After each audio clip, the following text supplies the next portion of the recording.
فرمایا ان اللہ و ملائکتہ، بے شک اللہ تعالیٰ اور اس کے فرشتے یصلون علی النبی، نبی پر رحمت بھیجیں، یعنی فرشتے تو رحمت کی دعا کرتے ہیں اور اللہ رحمت بھیجتا ہے۔ یا ایھا الذین آمنوا، اے لوگو جو ایمان لائے ہو، صلو علیہ، نبی پر خصوصی رحمت بھیجا کرو جس کو اردو میں درود کہا جاتا ہے، وسلموا، اور سلامتی بھیجا کرو، تسلیما، سلامتی، خوب سلامتی۔ تو یہ آیت جب اس آیت کی وجہ سے علماء نے یہ مسئلہ فقہاء نے بیان کی کہ زندگی بھر میں ایک مرتبہ درود بھیجنا ہر مسلمان پہ فرض، کیونکہ اللہ نے حکم دیا، اور الامر بشیء لا یقتضی التکرار، جب کسی بات کا آرڈر دیا جاتا ہے نا تو وہ ایک دفعہ کرنے سے وہ آرڈر پورا ہو جاتا ہے۔ تو اللہ نے ہمیں درود کا حکم دیا، تو زندگی میں ایک دفعہ بھی اگر ہم درود پڑھ لیں گے تو یہ فرض ادا ہو جائے گا، جیسے کہ کلمہ توحید زندگی میں ایک دفعہ پڑھنا فرض ہے، باقی جتنا پڑھیں اتنا اچھا ہے۔ اور جب کسی مجلس میں نبی صلی اللہ علیہ وسلم کا ذکر کیا جائے تو ایک مرتبہ اس میں درود پڑھنا واجب ہے، فرض نہیں ہے۔ فرض اور واجب ایک اصطلاح ہے۔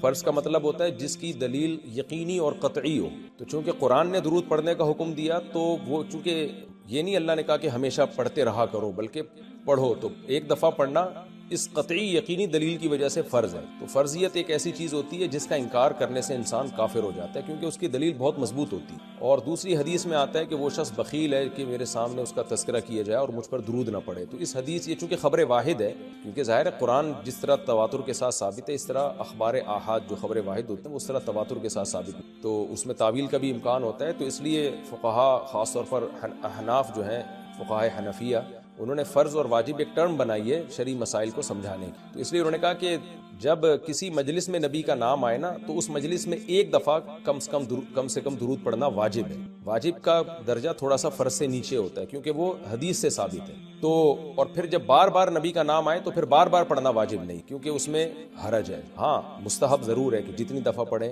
جب بھی نبی صلی اللہ علیہ وسلم کا نام آئے تو لازمی درود شریف پڑھا کر مستحب ہے۔ نبی صلی اللہ علیہ وسلم نے فرمایا جس شخص نے مجھ پہ ایک دفعہ درود پڑھا اللہ اس پر 10 رحمتیں نازل کرتے ہیں اور اس کی 10 خطاؤں کو معاف کرتے ہیں۔ تو بہت زیادہ فضیلت ہے درود شریف پڑھنے کی۔ اور یہ بڑی عجیب بات ہے کہ درود شریف جو ہے یہ اصل میں اللہ کی عبادت ہے۔ یہاں میں آپ کو ایک دلچسپ مسئلہ بھی بتاتا چلوں۔ شرعی مسئلہ یہ ہے کہ جب ہم کوئی منت مانتے ہیں نا، منت کہ اگر اللہ نے میرے مریض کو شفا دے دی تو میں اتنے روزے رکھوں گا، میں یہ کروں گا، میں یوں کروں گا، تو اس عمل کو منت کہا جاتا ہے کہ باقی اگر آپ ٹھیک ہو گئے تو آپ پر لازم ہوتا ہے کہ آپ وہ کام کریں۔ تو منت میں یہ ضروری ہے کہ آپ جس چیز کی منت مانیں وہ عبادت مقصودہ ہو اور اس کی جنس میں سے لازم بھی ہو، یعنی عبادت میں کامل عبادت ہونی چاہیے، وہ عبودیت کا عنصر اس میں ہو۔ جیسے آپ نے منت مانی کہ اگر جو ہے میں امتحان میں پاس ہو گیا تو میں 3 روزے رکھوں گا، روزے عبادت ہے، مقصود ہے، یعنی عبادت مقصودہ میں سے۔ لیکن اگر آپ نے منت مانی کہ میں اگر امتحان میں پاس ہو گیا تو میں وضو کروں گا،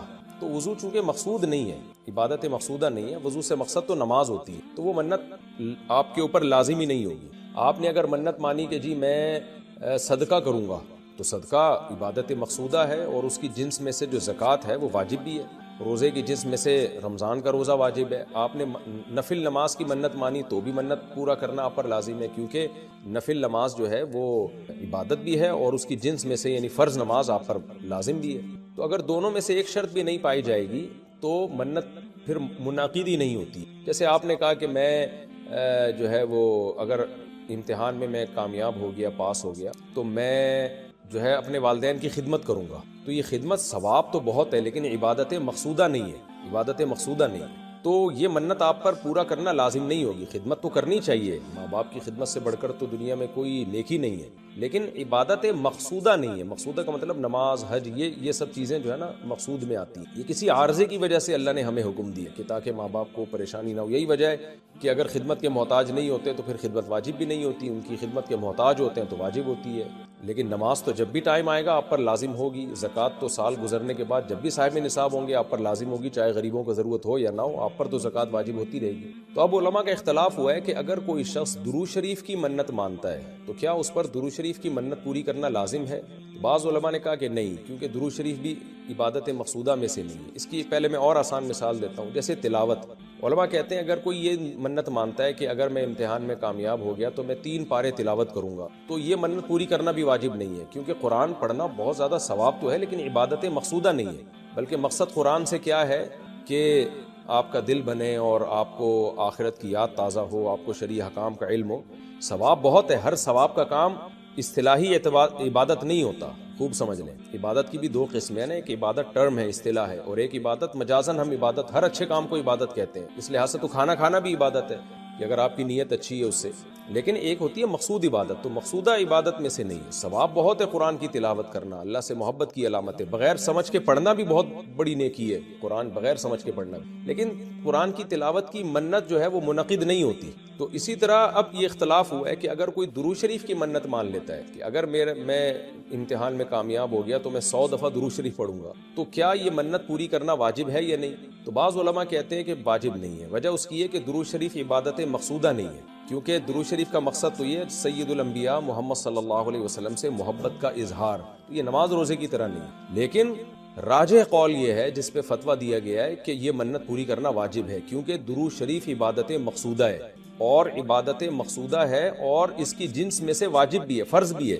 تو فرض کیسے ہے؟ کیونکہ قرآن نے ہمیں حکم دے دیا، اب زندگی میں ایک دفعہ درود شریف پڑھنا فرض ہو گیا۔ یہ مسئلہ تو آسانی سے سمجھ میں آ گیا کہ فرض کیسے۔ اب یہ ایک سوال پیدا ہوتا ہے، عبادت مقصودہ کیسے ہے؟ نبی صلی اللہ علیہ وسلم کی تو عبادت جائز ہی نہیں ہے۔ اس کا بڑا دلچسپ جواب دیا حضرات فقہا نے کہ درود شریف اصل میں اللہ کی عبادت ہے، جو ہم اللہ کو خوش کرنے کے لیے کرتے ہیں، کیونکہ اللہ نے ہمیں آرڈر دیا ہے۔ اور اس میں عبادت کا عنصر، عبادت کہتے ہیں جس کی جو ہے وہ جس میں عبودیت کا عنصر ہو، آپ بطور غلام جو کام کر رہے ہو، جس میں آپ کو لاجک پوچھنے کی بھی اجازت نہیں ہوتی۔ جیسے 5 نمازیں فرض ہیں نا، کیوں فرض ہیں بھائی؟ لاجک کی ہمیں حکم نہیں، ہم نے پڑھنی ہے۔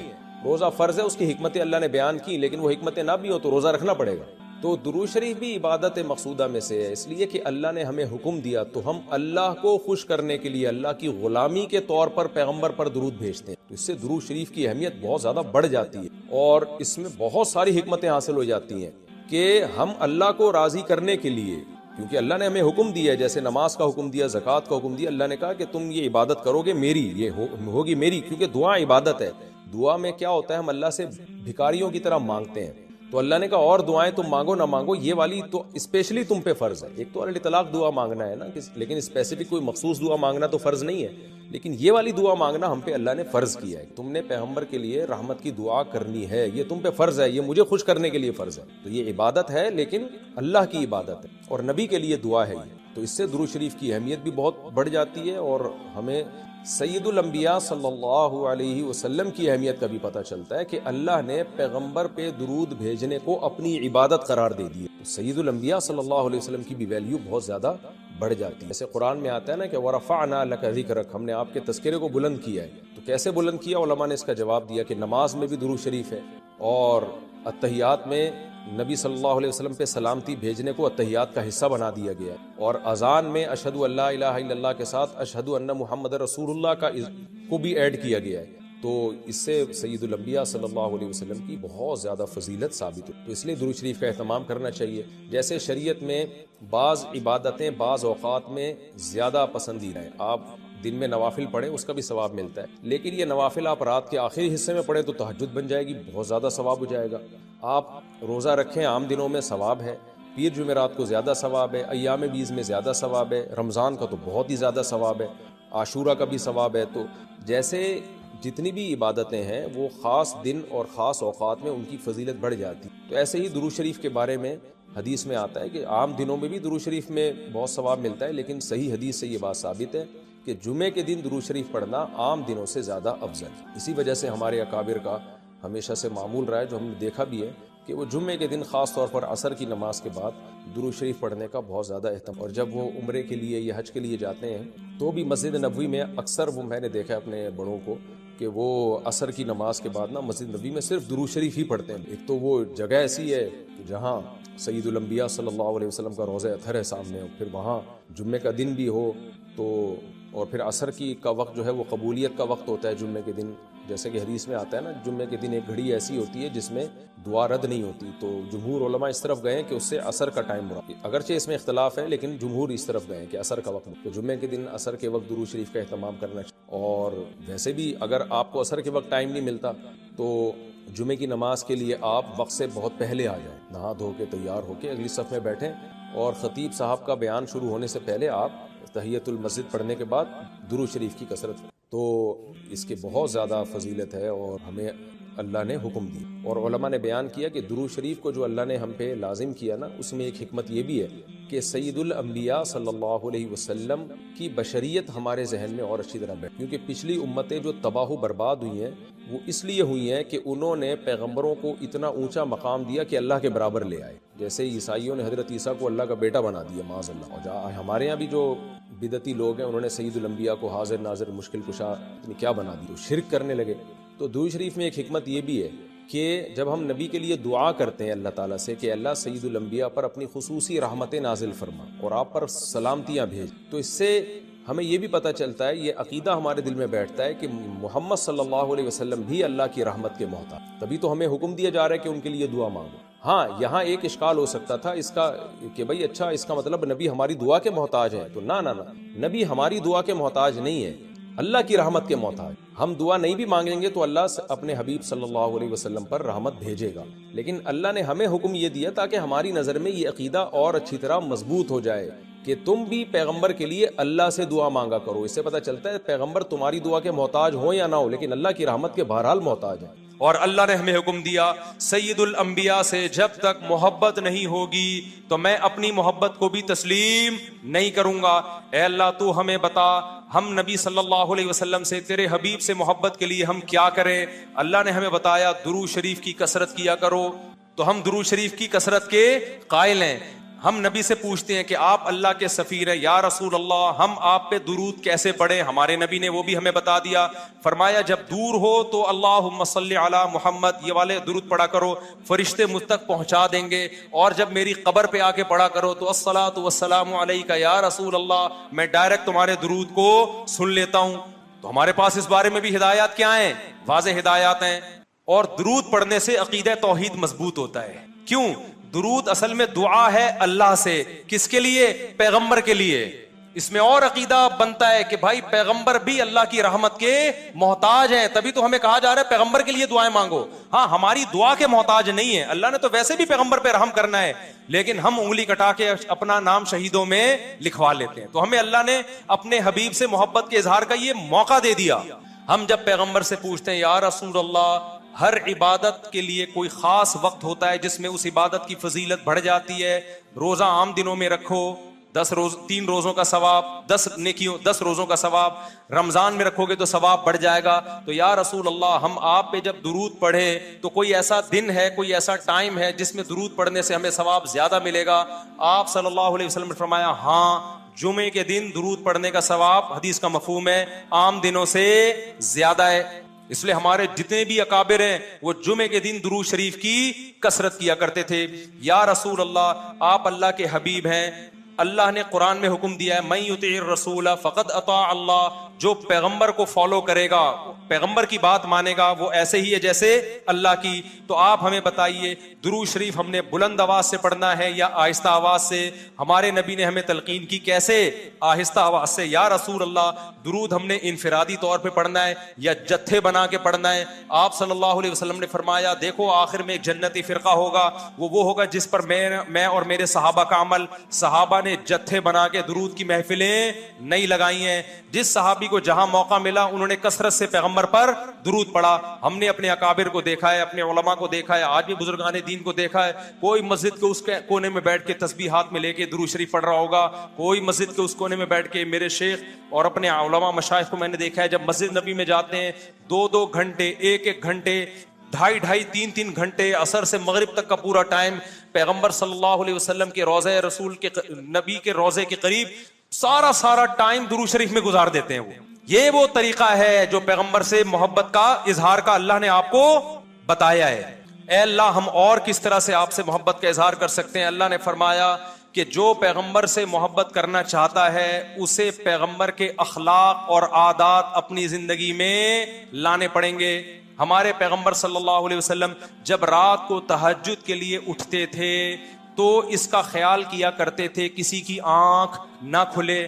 جب رات کے وقت آپ گھر میں تشریف لاتے اتنا آہستہ آواز سے سلام کرتے کہ جو جاگ رہا ہے وہ جواب دے دے، جو سو رہا ہے اس کی آنکھ نہ کھلے. لیکن ہم پیغمبر سے محبت کا اظہار کیسے کرتے ہیں؟ موبائلوں کے سگنل کیا ہو گئے؟ بند. یہ محبت کا اظہار کا کیا ہے؟ اتنے بڑے بڑے جلوس، ناچ گانے اور جو میوزک، موسیقی اور تھرکنا اور بھڑکنا اور روڈ بلاک کر دینا، سیکیورٹی کے مسائل کا کھڑا ہو جانا گورنمنٹ کے لیے، اور کس قدر لوگوں کو تکلیف اور اذیت پہنچنا. تو یہ پیغمبر صلی اللہ علیہ وسلم کی سیرت بولو نہیں ہے. یا رسول اللہ، ہم آپ سے محبت کے اظہار کے لیے کون سا حلوہ پکا سکتے ہیں؟ ہم نبی سے محبت، جب تک پیغمبر سے محبت نہ ہو ایمان قابل قبول نہیں ہے. لیکن محبت کا انداز وہ ہوگا جو اللہ کے رسول نے بتایا ہے. یا رسول اللہ، ہم آپ کی یاد میں کون سا حلوہ پکائیں، کتنی بریانی کی دیگیں آپ کی یاد میں؟ نبی نے فرمایا جو مجھے یاد رکھنا چاہتا ہے وہ روزے رکھے، کیونکہ نبی صلی اللہ علیہ وسلم نے فرمایا، بخاری مسلم کی حدیث، بدترین برتن جو بھر جائے وہ انسان کا پیٹ ہے. یا رسول اللہ، ہم کتنا کھائیں آپ کی یاد میں؟ نبی نے فرمایا میری یاد میں مجھے خوش کرنا چاہتے ہو، اللہ کو خوش کرنا چاہتے ہو تو کھانا نہیں بلکہ کھانا چھوڑنا پڑے گا، ناغے کرنے پڑیں گے، روزے رکھنے پڑیں گے.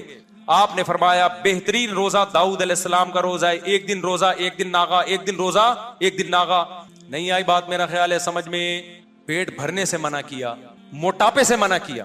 نبی صلی اللہ علیہ وسلم نے فرمایا، بخاری کی حدیث، سب سے بہترین امت میری، پھر اس کے بعد خیر القرون قرنی ثم الذین یلونہم ثم الذین یلونہم. پھر آپ نے فرمایا اس امت میں برائی آئے گی. وہ برائی کیا ہوگی؟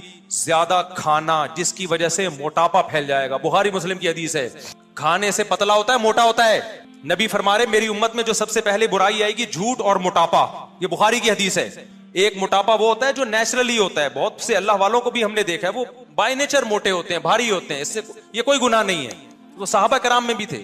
یہاں اس موٹاپے کی برائی بیان ہو رہی ہے جو حلوے مانڈے کھانے کی وجہ سے ہو. چاہے 11ویں شریف کے نام پہ کھاؤ، چاہے 12ویں شریف کے نام پہ نہ کھاؤ، جب کھاؤ گے اس سے خدا خوش نہیں ہوگا. کھانے سے پرہیز کرو گے تو خدا کیا ہوگا؟ خوش ہوگا. آپ کہتے ہو ہم کھلاتے ہیں، کھاتے بھی تو ہو، اور جن کو کھلا رہے ہو وہ کون سا وہ لوگ ہیں جن کو 2 وقت کا کھانا نہیں ملا؟ وہ 6 محفلوں کے کھانے 11ویں پھوڑ کے آئے ہوئے ہوتے ہیں آپ کے پاس. ہم فراق یار میں گھل گھل کے ہاتھی ہو گئے، اتنے گھلے رستم کے ساتھی ہو گئے. یار کا فراق، یار کی جدائی، اس میں گھل گھل کے عاشق موٹا ہوتا ہے کہ دبلا ہوتا ہے؟ بولو نا، دبلا ہوتا ہے. لیکن شاعر کہہ رہا ہے آج کا جو عاشق ہے وہ یار کی جدائی میں گھل گھل کے ہاتھی ہو رہا ہے، بجائے پتلے ہونے کے کیا ہو رہا ہے؟ موٹا ہو رہا ہے. اتنا گھلتا ہے کہ رستم پہلوان کا ساتھی بن جاتا ہے. پہلے تو میں یہ عرض کروں محرم کی اسلام میں فضیلت کیا ہے اور کیوں ہے یہ فضیلت. رسول اللہ صلی اللہ علیہ وسلم نے فرمایا کہ محرم کو آپ صلی اللہ علیہ وسلم نے شہر اللہ قرار دیا ہے. صحیح حدیث ہے کہ آپ صلی اللہ علیہ وسلم نے فرمایا، صحیح مسلم کی حدیث ہے کہ رمضان کے روزوں کے بعد سب سے زیادہ جو روزے افضل ہیں وہ شہر اللہ المحرم، اللہ کے مہینے محرم کے ہیں، یعنی اللہ کی طرف اس محرم کی نسبت کی جا رہی ہے. تو یہ ایک بڑی فضیلت کی چیز ہے. اور قرآن میں جن 4 مہینوں کو محترم قرار دیا ہے، عرب ان مہینوں میں جنگ و جدال کو حرام سمجھا کرتے تھے کہ یار یہ ناجائز ہے، اس میں جنگ نہیں کرنی چاہیے، ان مہینوں کا احترام لازم ہے. ان میں 4 مہینوں میں محرم بھی ہے. محرم، رجب، ذی الحجہ، ذی قعدہ، ذی الحجہ، یہ 4 مہینے ہیں جو محترم ہے. لیکن ان میں پھر رجب بھی داخل ہے اور ذی قعدہ بھی اور ذی الحجہ بھی، تو یہ بھی ہے. اور 10 محرم کے روزے کی بڑی فضیلت ہے. آپ صلی اللہ علیہ وسلم نے فرمایا 1 سال کے گناہوں کی معافی کا ذریعہ بنتا ہے. لیکن آپ نے فرمایا کہ یہودیوں کی مشابہت نہ کرو، کیونکہ یہودی 1 روزہ رکھتے ہیں تو ہم 9، 10 یا 10، 11 2 روزے ملائیں گے. تو یہ محرم کی فضیلت ہے. اور یہ کیوں ہے اس کی ہمیں وجہ معلوم نہیں ہے. جیسے کسی نے ابھی بھائی نے سوال پوچھا نا ایک کہ اس میں کوئی واقعات ہوئے تھے، تو پہلے میں بتا دوں 10 محرم میں جب نبی صلی اللہ علیہ وسلم نے محرم کے مہینے کی یہ فضیلت بیان کی تو اس کو کسی واقعے کی بیس پہ بیان نہیں کی ہے. اس بارے میں جتنے واقعات ہمارے پاس منقول ہیں کہ آدم علیہ السلام جنت سے زمین پہ آئے تھے، یا قیامت آئے گی اس دن، یا یہ کہ اور پتہ نہیں کیا کیا، ابراہیم علیہ السلام کو آگ میں ڈالا گیا، یہ سب من گھڑت ہیں، اس کی کوئی حقیقت نہیں ہے، موضوع روایتیں. البتہ اس دن موسیٰ علیہ السلام اور بنی اسرائیل کو فرعون سے نجات ملی تھی. اس بارے میں روایت سندن بہتر ہے، یعنی اس کو مستند روایت کہا جا سکتا ہے. تو وہ یہ کہا جا سکتا ہے کہ 10 محرم کو موسیٰ علیہ السلام اور بنی اسرائیل کو اللہ نے فرعون سے نجات دی. اسی بیس پہ یہودی روزہ رکھا کرتے تھے اس دن.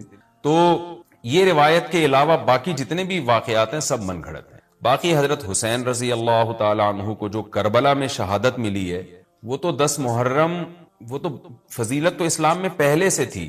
تو حضرت حسین رضی اللہ تعالیٰ عنہ کا واقعہ تو بعد میں ہوا ہے، تو اس سے حضرت حسین کی شہادت کو اور فضیلت مل گئی کہ آپ کو ایک مقدس دن میں اللہ تعالیٰ نے شہادت عطا فرمائی ہے۔ تو اب کیا مسئلہ ہے، اب میں جو ہے نا نمبر وار سوال پڑھ کے بتاتا ہوں، نمبر وار جو ہے نا، تاکہ وہ بحث ہماری گچ مچ نہ ہو جائے۔ ابھی سارے سوال میں نے اکٹھے پڑھ لیے تھے تاکہ آپ کو پتا چلے کہ آج محرم کے بارے میں کیا معلومات ہم شیئر کریں گے، کیا مسائل میں بتاؤں گا۔ محرم میں کالے کپڑے پہننا، یہاں سے ہمارے سوالات شروع ہوئے تھے۔ محمود صاحب نے انڈیا سے پوچھا تھا، دیکھیں کالے کپڑے کسی بھی وقت پہنے جا سکتے ہیں، کالے کپڑے پہننے کے ناجائز ہونے کی ہمارے پاس کوئی دلیل نہیں ہے۔ سفید کو پسند کیا گیا ہے، نبی صلی اللہ علیہ وسلم نے فرمایا سب سے زیادہ پسندیدہ لباس وہ سفید ہے، کفنوا فیہا موتاکم، اپنے مردوں کو بھی اسی میں دفن کیا کرو، اس لیے سفید لباس کو آپ صلی اللہ علیہ وسلم نے افضل قرار دیا، اس میں پاکیزگی زیادہ ہے۔ باقی نبی صلی اللہ علیہ وسلم نے مختلف رنگوں کے کپڑے پہنے، اس کی علماء وجہ یہ بیان کرتے ہیں کہ اس زمانے میں غربت تھی، آپ نے سفید لباس کو پسند تو کیا لیکن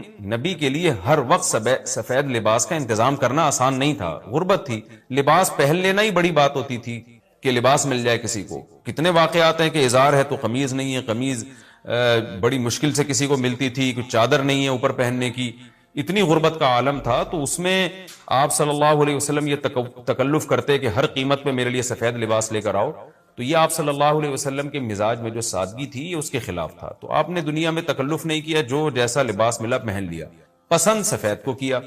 لہذا آج کیا ہے کہ آج اللہ نے لوگوں کو مالی وسعتیں دی ہیں، تو جو لوگ سفید لباس کا معمول بنا سکتے ہیں ان کے لیے افضل یہی ہے کہ وہ سفید لباس پہنا کریں، کیونکہ نبی صلی اللہ علیہ وسلم نے ہمیں اس کی ترغیب دی ہے۔ خود کیوں نہیں پہنا، اس میں تکلف تھا، یعنی پراپر انتظام کرنا مشکل تھا، تو جو آیا پہن لیا آپ صلی اللہ علیہ وسلم نے، کیونکہ ایک چیز مشکل ہے اس میں اتنا تکلف کرنا، یہ خود بھی تو نبی کے مزاج کے خلاف ہے، تو اس لیے ہم کہتے ہیں کہ بھئی جو ملے پہن لو، لیکن اگر لوگ آج کل تو لباسوں میں تکلف ویسے ہی بہت ہو رہا ہے، تو آپ نے جب سلوانے ہی ہیں، خریدنے ہی ہیں، تو سفید کو ترجیح دیں آپ، اس میں پاکیزگی زیادہ ہے، اس میں طہارت زیادہ ہے، آپ سفید لباس کے عادی ہو گئے، آپ سے کلر والا لباس پہنا نہیں جائے گا۔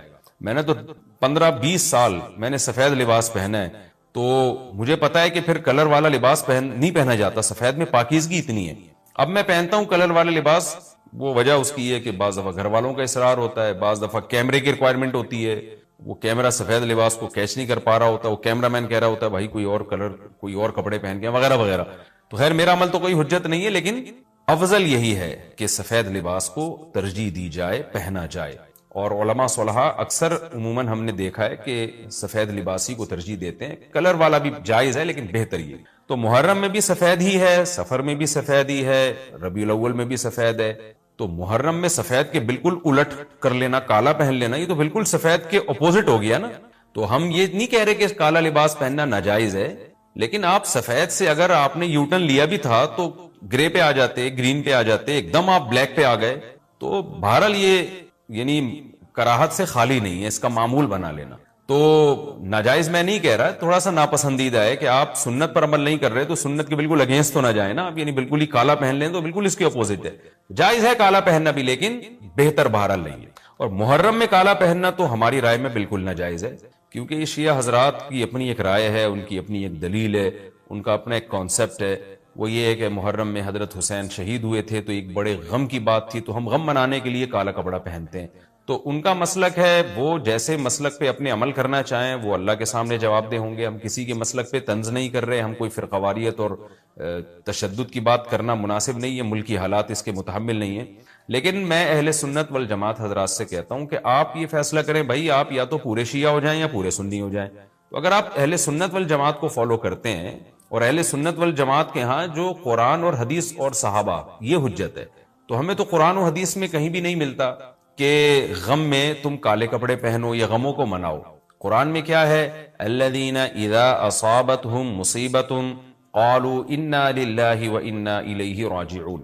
اہل ایمان کو جب کوئی مصیبت پہنچتی ہے تو وہ کہتے ہیں ہم اللہ ہی کے لیے ہیں اور ہم نے اللہ ہی کی طرف لوٹ کر جانا ہے، وہ صبر کرتے ہیں۔ حضرت حسین رضی اللہ تعالی عنہ کی شہادت یہ بہت بڑا غم ہے، بہت بڑا غم ہے، لیکن اس غم کو ہر سال منانا، اس کے لیے شرعی دلیل کی ضرورت ہے۔ اہل بیت کی تعلیمات کو فالو کیا جائے گا، آپ کسی کی محبت میں اس کی تعلیمات کو نہیں توڑ سکتے۔ اہل بیت کی بھی یہی تعلیمات ہیں کہ صبر سے کام لینا چاہیے ہمیں، اور غم منانا بھی اگر کسی کا ہونا، جیسے آپ کے والد کا انتقال ہو گیا تو اس میں بھی شریعت آپ کو اجازت نہیں دیتی کہ آپ کالے کپڑے پہنے غم منانے کے لیے، بلکہ اس میں بھی شریعت کیا کہتی ہے کہ غم پہ صبر کریں، جو آنسو آپ روک سکتے ہیں اس کو بہائیں نہیں، اور صبر کریں، غیر یعنی اختیاری طور پر جو آپ کو رونا آ رہا ہے وہ معاف ہے۔ تو جب غم پہنچا ہو اس وقت شریعت آپ کو غم کے طور پہ کالے کپڑے پہننے کی اجازت نہیں دے رہی۔ تو جب غم 1400 سال پرانا ہو اور ہر سال اس تاریخ پہ آپ کو منانے کی شریعت کیسے اجازت دے رہی ہے؟ یہ تو ایک طرح کی برسی ہو گئی نا۔ نبی صلی اللہ علیہ وسلم کے وفات سے بڑا غم کو اس امت کو ہوگا، ربیع الاول میں آپ صلی اللہ علیہ وسلم کی وفات ہوئی، لیکن ربیع الاول ہر سال آتا تھا، صحابہ، تابعین، تبع تابعین، خود اہل بیت کیا اس ربیع الاول میں کوئی غم مناتے تھے؟ بالکل بھی نہیں۔ اس مہینے میں شادیاں بھی کرتے تھے، جو خوشی کی بات ہوتی تھی اس پہ خوشی بھی مناتے تھے۔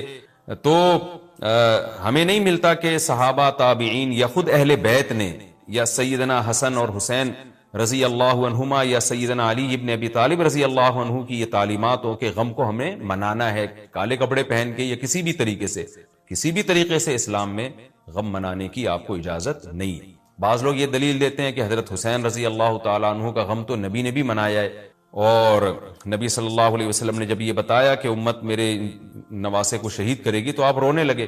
دیکھیں جب نبی کو اطلاع ملی تھی تو آپ غمزدہ ہوئے، تو آپ کا رونا بالکل بجا تھا۔ تو کسی کو یہ اطلاع ملے کہ فلاں جگہ یہ واقعہ ہو گیا ہے، اس پہ اس کو غم ہوا ہو اور وہ رو لیتا ہے تو اس میں کوئی حرج نہیں، یہ تو نیچرل ہے۔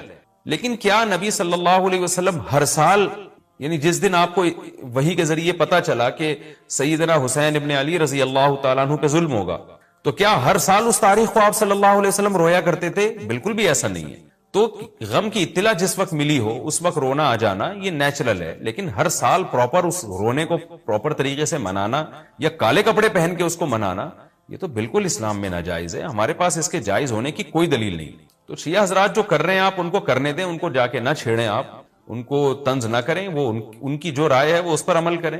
اسلام میں فرقے تو ہیں ہمیشہ سے، ہم نے تو یہ دیکھنا ہے کہ کون سا صحیح ہے، ہم نے تو اس کو فالو کرنا ہے۔ تو جو ہمیں صحیح لگے گا ہم اس کو فالو کریں گے، باقی ہم کسی کے نفرتیں پھیلانے کے بہرحال ہم قائل نہیں ہیں۔ تو جو وہ کر رہے ہیں آپ ان کو کرنے دیں، لیکن آپ یہ کام ہرگز نہ کریں، کیونکہ ہمارے لیے جو حجت ہے وہ قرآن، حدیث اور اہل بیت اور صحابہ کرام، تو ان کی جو تعلیمات ہیں ہم نے اس کو فالو کرنا ہے۔ ان کی تعلیمات میں کہیں بھی نہیں ہے، کوئی مستند روایت نہیں ہے کہ غم منانے کے لیے کسی نے کالے کپڑے پہنے ہو۔ غم منانا ہی جائز نہیں ہے، تو اس کے لیے کالے کپڑے یا کوئی اور کلر پہننا کہاں سے جائز ہو جائے گا؟ تو اس لیے محرم میں نارملی تو کوئی بھی وقت میں آپ کالے کپڑے پہن سکتے ہیں، لیکن محرم میں جب آپ پہنیں گے تو اس میں ایک تائید ہوتی ہے کہ گویا آپ بھی اس بدعت میں ان کی تائید کر رہے ہیں۔ اور رسول اللہ صلی اللہ علیہ وسلم نے فرمایا من تشبہ بقوم فہو منہم، جو کسی قوم کی مشابہت اختیار کرتا ہے وہ انہی میں سے ہے۔